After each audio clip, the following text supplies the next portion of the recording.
Assalamualaikum warahmatullahi wabarakatuh. My name is Endah Wahyuni. I'm from the first semester in English Education Department of STKIP Muhammadiyah Bogor. Today, I make a video to my final exam on academic speaking with the title is about digital learning. Digital learning is any type of learning that is accompanied by technology or by instructional practice that makes effective use of technology. It encompasses the applications of a wide spectrum of practice including blended or virtual learning. Digital learning is sometimes confused with online learning or e-learning. Digital learning encompasses of aforementioned concepts. A digital learning strategy may include any of or a combinations of the following. First, adaptive learning. Second, badging and gamifications.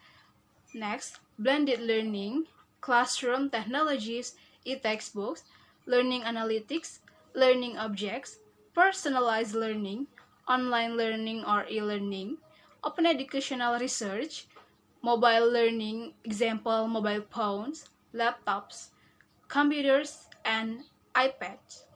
Technology enhanced teaching and learning, virtual reality, and the next, augmented reality. Through the use of mobile technologies, digital learning can be used while traveling as mobile technologies gives us this advantage. The next material is digital learning tools and research. There are a plethora of tools and research online, many that are free, that can be used to create and enhance our digital learning environment. List below are research and tools can use for digital learning. First, RSS or social readers, and next, Google Plus communities, YouTube channels, iTunes cloud-based word processors, example like Google Drive, file sharing platforms, and example Dropbox, Evernote, video conferencing with example Zoom. Tools to a small or large degree. While people often think of digital learning as just the use of digital tools in the classroom, I had argued that oversimplifies it and avails to capture the purpose of the concept. Digital learning is a means to enhance learning, not simply continue it via a digital means. In effect, the data suggests that merely providing students with access to each device doesn't necessarily lead to better outcomes, but the thoughtful integration of technology to enable students to actively engage with ideas and their peers, thus enhance the learning experience. It's a nuanced and a strategic challenge that grapples with countless tangible and abstract variables, device, software, classroom, practice, professional development, and collaboration among the many stakeholders, just to name a few. Next material is there are several learning tools should be able to use. First, Google Plus communities. Why we should be able to use it? So, what's the big deal for educators? Cloud-based communities that can be as open or closed as you want them, available on any smartphone or mobile device. You can share documents, publish videos, socialize project-based learning artifacts, communicate with colleagues or colleagues, and interact with families and community members in a social media setting. And the best part, you can make groups open or closed, giving your control over the transparency of data interactions. Second, YouTube channel. Why we should be able to use it? The formula is simple. People love videos, so YouTube allows people to consume billions and billions of videos every single day. While many of these are of cats trying to shake tape off of their paws, many of them are not, and by allowing anyone from niche experts to general educators to create channels of their own to curate and share digital the single greatest potential to transform the learning in your classroom.